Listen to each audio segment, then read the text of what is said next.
So I've been actually teaching at Colquitz when it was a junior high since 1995, so 21 years, and they built a new middle school on this campus in 2004, and been trying to get a school garden for about the last 4 years. It's going to come though. So I have, so that's the very last one. Maybe I'm going to go to the top. You're stealing my thunder here. So I love this photo because it's obviously a little kid hand. So Colquitz is grade 6, 7, 8. It's in the Tillicum area. It has a population of about 440 students that are 11 to 14. And we've just served over 50 lunches in the last 4 years. This round, from June until January, we have 130 people that we're feeding, and we feed them every 2 weeks. So we do, except for this next week, we're doing 2 back-to-back because there's just so many weird curriculum completion days and other things. I tried to squeeze in 16 lunches through the year, and so that's why I had to squeeze another one in coming up back-to-back next Monday. Kids cutting carrots.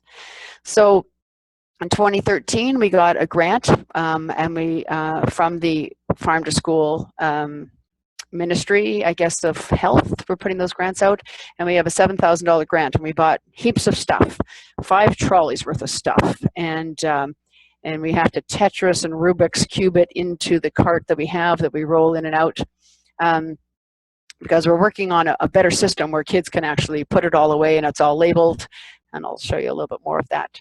So we do have quite a bit of infrastructure, and we've rolled over the profits that we've made into buying more cutting boards and more knives and more stuff.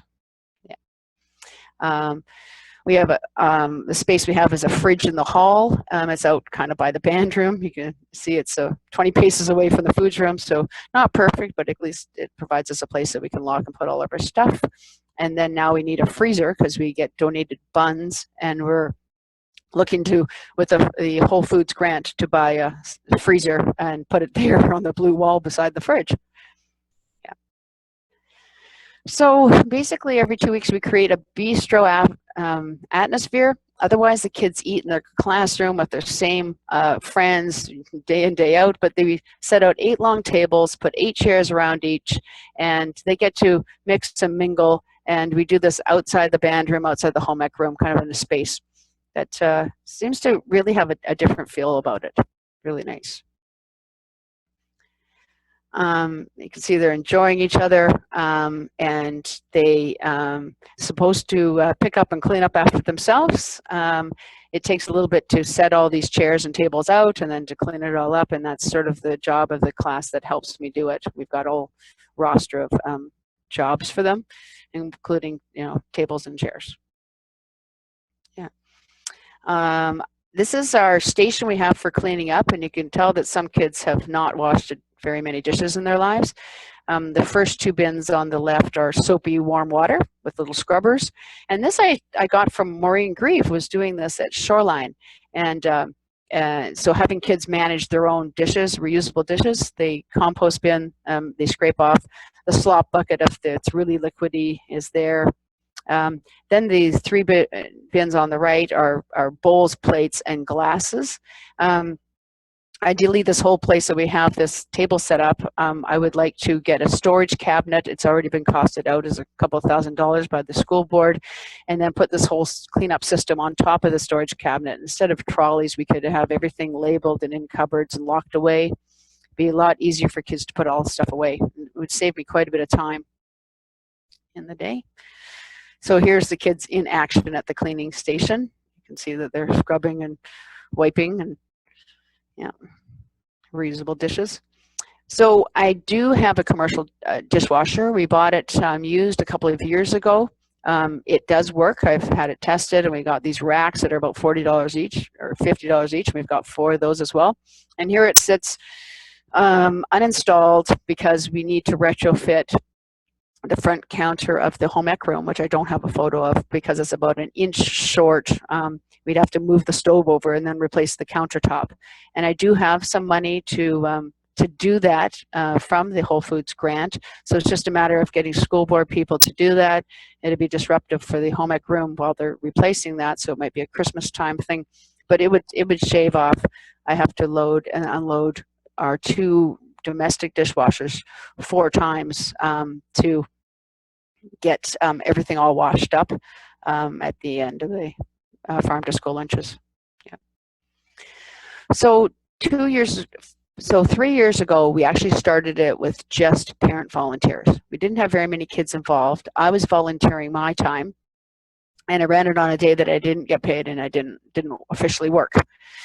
2 years ago, we decided to get the grade 6 class when half went out to band, that the same grade 6 class that I teach half time in, because I teach science and socials to grade 6, as well as a sustainable resource class. So we've got these grade 6s in, and they started doing things that grade 6s could do, which was, wash apples and spin lettuce. And we did that all year, and it was good. It was a better start, but they needed a lot of guidance. And we still had to have adult volunteers. It was interesting because I know other schools, they weren't allowed to have adult volunteers. They thought it should be a paid position to do the farm to school, but because I wasn't being paid, it never came up as a problem at our school. Yeah. And in the 3rd year, we decided to actually have the sustainable resource classes on the day that the home ec room was empty, because sustainable resources is one of our 4 exploratories. We have home ec and sewing and cooking, art and drama, and they have woodwork, and then they have me. And on the 3rd year, we finally got whole classes of kids to spend all day there cooking for the whole school, and we had 11 of the 16 divisions, and they were grade 6s at the end of the year and grade 7s and 8s in the beginning, because they'd had home ec. And it's our principal there in the black. He occasionally comes down and helps and peeks his head in. He has brought us fish in the past, which is nice. We can cook it up and have some salmon, because he's a big fisherman. And so trying to teach some of those food safe and good food handling skills. But I am really biology. I have a science background. I am not a home ec teacher, but we're making it work. We do have, and you can see in the white in the back right corner, sometimes up to 3, but usually just 1 or 2 helpers from Vic High coming to the Culinary Arts students, coming to link and help out with our students. They come with sharp knives, which is nice, and some knife handling skills, and they work with some of the students. And we've had them come last year from the spring, probably 4 to 6 times, and then a couple of times this fall. Kids get their hands dirty. So this girl in the front is massaging olive oil into the potatoes and seasoning. The other one is having some fun getting the trays ready to do that. They seem to really enjoy it. They are very proud of what they produce, the food they make. Yeah. So everybody that does cook with us that day, even if they don't order the farm to school, they get to eat something, because it'd be pretty tragic to make all this food and not eat. So they get soup, and they get pasta dishes, but I always make sure there's a bunch of farm in the pasta dishes. They actually have to have the veggies there. And you can see that these kids are in the kitchen getting their food to eat, and then getting some other stuff from the hall. I couldn't really do it without this woman. She is my soup guru, and she is not a trained chef, but she is a chef, and she produces just amazing soups. She rearranges her work schedule so that she can come to every farm to school lunch, and she's very modest, so she'd hate that I was saying all this about her. Yeah. So how we do it.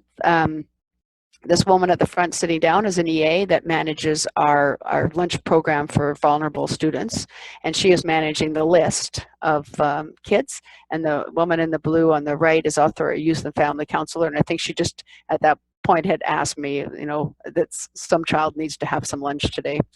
The kids prepay $3.50 per lunch, and the adults, this year we tried to reduce it to try and get more staff to entice them to take it. $4.50. I'm not sure I'll be able to keep it at $4.50. It was $5 for the last couple of years. And they do that from a free lunch in September. I give them, and then they pay from October through to January, so they get over the Christmas bump of 8, sort of 7 or 8 lunches, and then they pay from February to June another 7 or 8 lunches, so that we know our numbers. And right now, like I said, we're about 300. About 130. Very first free lunch we did this year, we offered it to every single staff and students, and we brought them down by class, and then we had some leftovers, so I'm sure we fed nearly 500 people within from about 11:30 to 1:30 that day, nonstop. We do serve a drink, and it's usually half herbal tea and half juice, and kids are helping serve it in real glasses. They are only allowed 1 drink, and it's also the vulnerable learners, the kids that are on the lunch program. About 20 of them in the school also get the farm to school lunch, and they get the drink. So they kind of are driving that we need a drink for them, but it's also good for everybody. We have students help serve food, and I try to suggest that if they have just potatoes and buns, that they should take something orange or green. But mostly the kids actually do take quite a bit and try quite a few different foods. This is both staff and students coming down here, and some people are serving and some people are taking their own. The potatoes are needing to be served now because people were taking a lot, and the buns need to be served because people tend to take a lot. Just more. So this is the kind of spread we're putting on. There's a lot of variety, growing our own sprouts, and I'll show you a menu. We've had lots of different tastes of things. So there's some different vegetables and fruits and things. So it's not just salad. It's often 2 soups and warm pasta dish or moussaka yesterday, or other things. Buns are donated by Cobs. We have one of our parents goes every Tuesday and cleans their shelves and gets all the buns and then freezes them in about 4 different freezers around her mother, her neighbor, herself, and so we've got a real need for freezing stuff. So here's sort of the menu. We've produced this and sent it out to our staff and volunteers the night before, and here's what we had yesterday. We had 2 different soups. We tried to make one dairy-free, one meat-free, sort of a variety of things for everybody. So pumpkin soup and potato chowder with ham, the buns, and then kind of squish it in here. We had hard cooked eggs, and you can see moussaka, all the veggie fixings, and the root vegetables. We did the turnips and carrots and onions, and the warm drink yesterday. And I wanted to note that we've got the places that I go, because I live in Central Saanich, so I am able to go to Fairbanks for the eggs, and I got Sunwing greenhouses, which are now closed down. I went to Mitchell Brothers and Dan's Market. So there's I have that ability. I know that I know some people are looking at trying to connect and having stuff delivered. We also are within walking distance of Glanford greenhouses, and I have got quite a bit of stuff from them, but they are just shutting down as well right now. So here's how we do it. This order goes out well before the free lunch, and then they can see what they get for the free lunch, and you can see the prices. So it's fairly reasonable for what they get, and we're still able to do it and cover the cost. And so I ended up taking this in. There's a fair bit of sort of processing, but it sort of works. The next part of this is the bottom part of the form, and there's a KEV online part that we can now as a school district pay online, which is quite nice. Handle less cash and checks. And then there's a part for adult helpers, and keeping track and having a volunteer send out emails to try and get the adult helpers to come to either prepare or to clean up, and having email contacts, which was nice. So we don't have a garden. We're working on it. I had these kids beat a fence, and this gravelly spot, there was 4 portables when the school was first built. They knew there was a bubble coming through, and they moved off about 7 years ago. And so we have this not very useful, not very beautiful space that we can build a garden. It's about non-metric, about 75 feet long by about 30 feet wide. And so looking to get that, we've got a greening document in, and since May, and have not heard back from them yet. But we do have,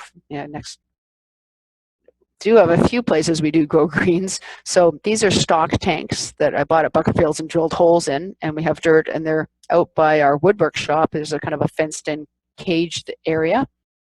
And we grow salad greens and garlic in right now, and purple sprouting broccoli and a few things out there. It's not ideal. It's at least something. And so we're really looking forward to get a, we've got it designed, we've got fencing bought. We just really just need to get it in the ground and get it going so we can grow stuff. So thank you for listening and watching. We've got these carrots we did harvest out of our stock tanks, and that student, and you can just see a little bit more of the food we produce, some rice dishes, and always have hard-boiled eggs and some just other stuff. Yeah, thank you.